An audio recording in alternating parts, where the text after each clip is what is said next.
Hey everyone, before we start, I just want to talk about Nuno's items and runes. And the first item I'd go for is Sunfire Aegis.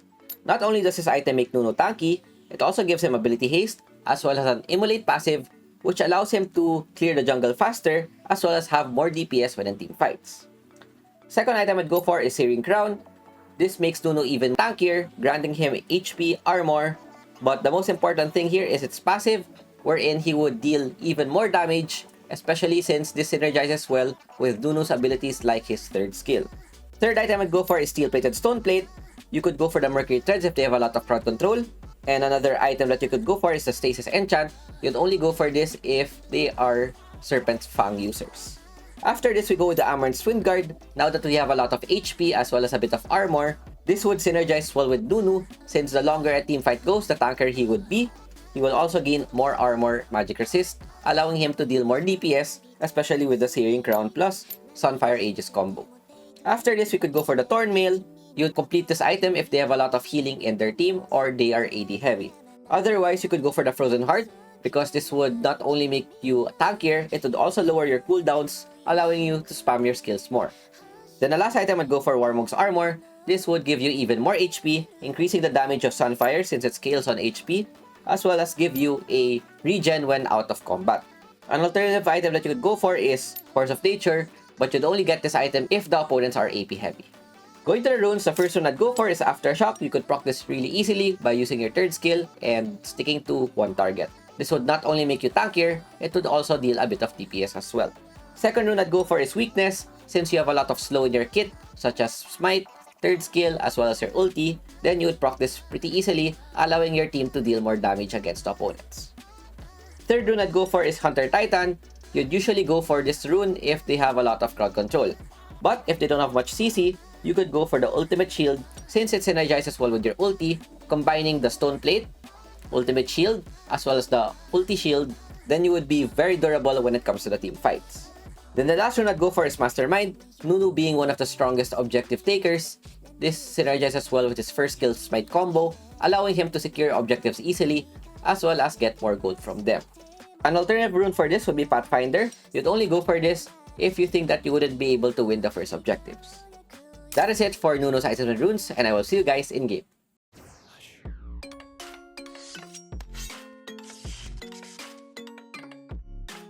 Going to the game, I'm going to be playing Jungle Nunu and show you how you could easily secure objectives as well as tank and DPS at the same time. In this matchup, we're currently up against Vi, and in a Nunu versus Vi, this is quite an even matchup since both junglers have strong ganking potential, with the only difference being when it comes to skirmishes, Vi should have the advantage due to having higher damage overall, but once it comes to the 5v5 team fights, this is where Nunu could get the advantage since he is much more durable overall. The most important thing here is that we're able to gank early as well as soak damage for our team to be able to burst down the opponents properly. The clear that I'm doing here is a red side clear, where I go for my Krugs, red Raptors, and Flex, depending on what would happen around the map. While clearing the camps, you'd always want to check your minimap for any possible ganks, since Nunu's ganks are quite strong with the use of his second skill. Nunu's clear speed is quite fast in the early game, but once it gets to the later stages, it should decrease a bit since we're building pure tank. But once we complete the Sunfire Aegis plus Searing Crown, these two items greatly help increase our clear speed, making it fast even though we get into the late game. With regards to cancel animation, there's not much that you can do here. The only thing here is auto attack plus first skill so that you would not waste any basic attacks. I hit the Scrying Orb to know where their Vi started, and seeing that the blue buff is gone, I know that their Vi started at the bot's side, going to the top. Use your second skill to go through the terrain faster, and then third skill to deal more damage. Then you could use your first skill as a finisher. Seeing that the top side is a bit overextended, that's a lane that I could probably go for, and I posture myself to be able to gank. Seeing that the Vi is playing a bit greedy, she wants to invade my blue. Unfortunate smite, but she's placed in a bad position wherein my team is able to help. We pin her down with the use of the third skill, get a snare onto the Riven, we take her down instead. We still have our flash plus red buff, so I go in, second skill for a small knockup, and Orianna's able to follow up to get the kill. Even though we lose blue buff, it's worth it because we're able to get 2 kills as well as a free invade onto their golems. Really good start for us. I used my second skill in order to help the Orianna since she's a bit low. She already used her flash as well. Perfect knock up onto the Lux. We burst her down. Riven is able to go back, flashes in. I wanted to go fight her, but having no more mana, there's not much I could do. I wanted to secure the Scud, but with Vi showing up as well, I have no choice but to go back, use my third skill to snare the Riven, and knowing that their Vi used flash earlier, she would not be able to chase me down. Overall, this is well worth it for us because it was a 3v1 trade, as well as we're able to put their Vi behind and get items for ourselves. Seeing that their bot lane is overextended, I could use my second skill to try to chase them down, but as soon as I don't see anyone, drift into the Krugs. See how fast I clear? Just second skill plus smite first, and we're able to easily take the big camps. Sunfire Aegis is now available. I check bot side if the Scud is still up. Once I see that it's not there anymore, I go back to clear my own camps. Looking at the minimap, there's no lanes that I could go for. Once it is in this state, then we have no choice but to farm our camps. With the red buff up, we go insecure. One tip that I could give you when playing Nunu, and it's very important, is that once the objective or buff is below 1.6k HP, then you could instantly secure it with the first plus smite combo. I wanted to go for a snowball with their bot lane extended, but Jinx is one of Nunu's counters since she could just put down her own third skill and prevent me from snowballing her down. With the bottom camps clear, Riven is at the top side, extended a bit. We buy our Sunfire Aegis, buy boots as well to make our overall move speed faster so that we could stick to targets more easily. Use a snowball to either go for topside camps or gank the Riven. Seeing that Camille is going back and the objectives are spawning soon, I go for the blue buff and possibly look for a gank if their Riven is still there. She stays, and knowing that Camille has ulti, I go for a possible gank, but as soon as the Riven is playing safe, I just go back to my own camps. But I'm always looking at the top side for any possible ganks that I could do. Clearing the wolves, which is the last camp at the top side, I could either go for a scuttle, top side gank, or go to the bottom side since the objective is spawning soon. Buy my next item, and another tip here is once you complete your Sunfire Aegis, you don't buy the Shimmering Spark because they don't stack. But once you're able to complete the Searing Crown, then the Sunfire Aegis and Searing Crown will stack with each other. With the objective spawning, I immediately go to the dragon and start it because of the fact that I know that I'm ahead early, as well as have the advantage when it comes to the smite fight. The opponents try to poke me a bit, but as soon as my team arrives, I know that I will be able to secure this. And seeing that the Camille is at the top side, trying to buy time for Vi, she's able to take down the Riven as well. And as soon as we're able to take down the dragon, I immediately use my second skill for mobility so that I could arrive at the Rift Herald in a faster pace. Seeing that their Lux, she's able to bind me, but it's okay. I'm already able to arrive on time. Our Camille was able to buy enough time, and even without smite, I still have my first skill to secure the objective. And with that, not only are we able to get dragon, we're also able to arrive at the Rift Herald. We snare the Karma, forcing her flash, putting her pretty low, use Rift Herald spawning at the mid lane, and look to try to get the first tower. Camille's able to respond. We are quite tanky. Try to force the tower, but with their Lux having ultimate, she's able to clear the wave as well as the Rift Herald. Overall, it's still okay because we're able to get a lot of plates as well as put their mid tower really low, which means that we could break it anytime once we have the mid lane priority. With everything that has happened, we go back to our jungle, clear our camps, then go home to buy our items. Take note that I initially bought Bami Cinder, but knowing that it doesn't stack with Sunfire Aegis, I immediately go for the Undo, buy Chain Vest instead, and an HP Crystal. We go back to our top camps because they have just spawned, clear it before doing anything else in the map unless there's a gank that we could do. As I said earlier, Bami Cinder doesn't stack with Sunfire Aegis, but once we're able to complete the Searing Crown, then those two items would stack with each other. After clearing the blue buff, I check the minimap, see that their Vi's at the Krugs, and this means that she could go for a potential gank at the top side. But even though I know that she's there, we still have the advantage in the 2v2 since we are quite ahead in the early game. Second skill to knock back the Vi. I still have my third skill. We're not able to reach the Riven, but we put her pretty low. Use our ultimate to go for some slows as well as a bit of shields. Take down the Riven. Their Vi falls down as well, and we're able to get a successful gank off.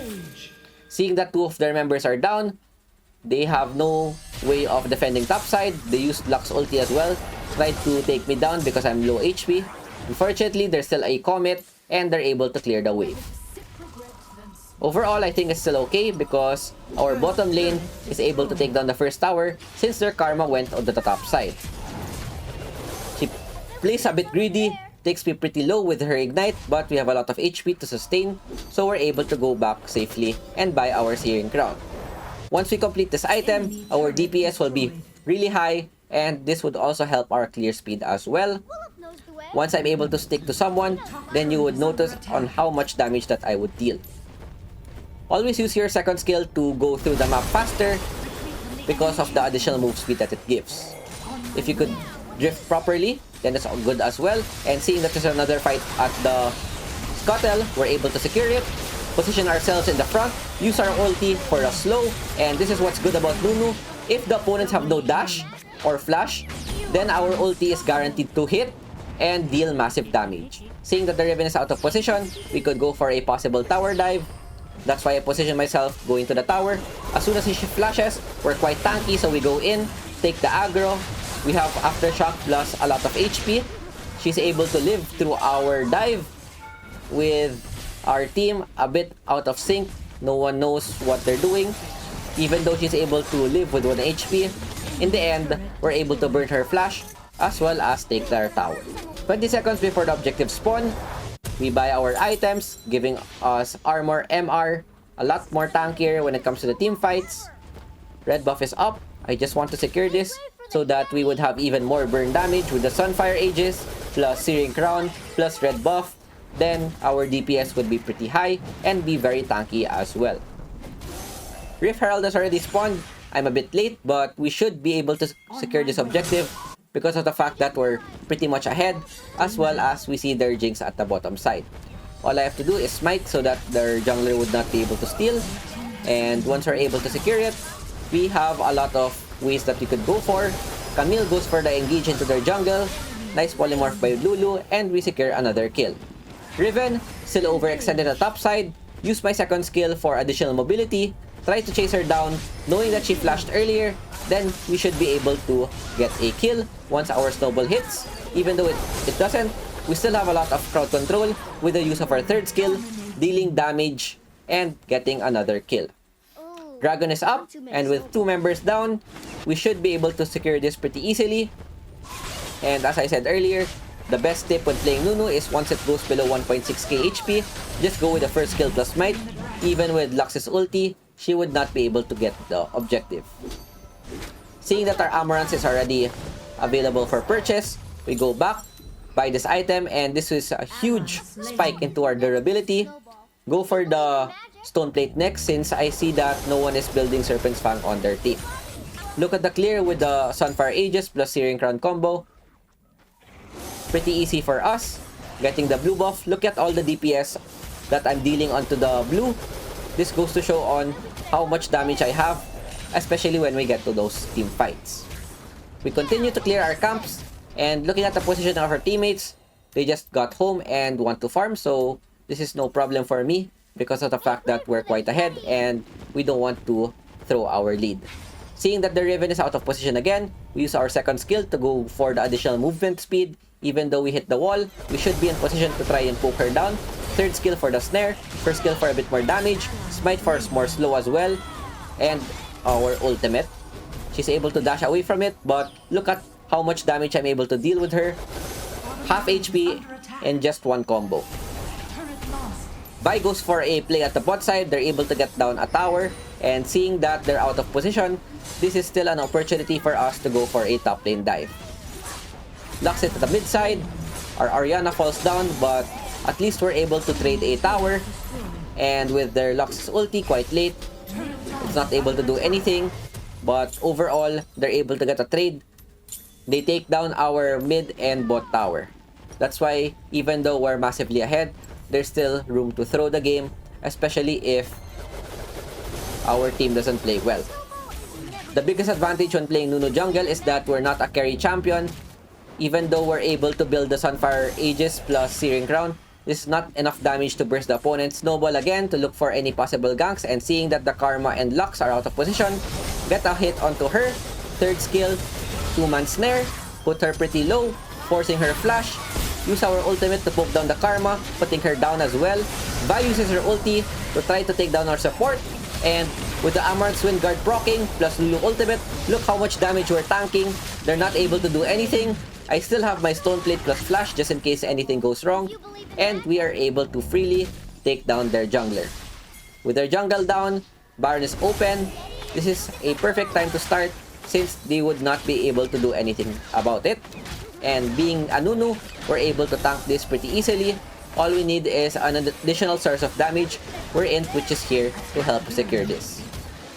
Camila and Lulu are able to come. Jinx Rocket flies by. With the Baron less than half HP, all I have to do is wait for it to go below 1.6k HP, and we go for a Smite plus first skill combo to secure this. Perfect time for us to clear our camps before going back to base, and this could be the game-ending push if we're able to utilize the Baron buff well. Secure the blue buff for more mana regeneration, and seeing our lanes, they're not yet in position to push, so we go back, buy our Warmogs because this would give us even more HP and regeneration when out of combat, so that we don't have to go home anymore when combined with the blue buff. Looking for camps to clear, and once there's nothing else, I go use my second skill. Teammates are in position to siege the mid lane. Skip the control ward even though I see one that's there. Look to see if I could go for a bot lane gank or a mid lane gank. I could tank the opponents as well if they try to go onto me.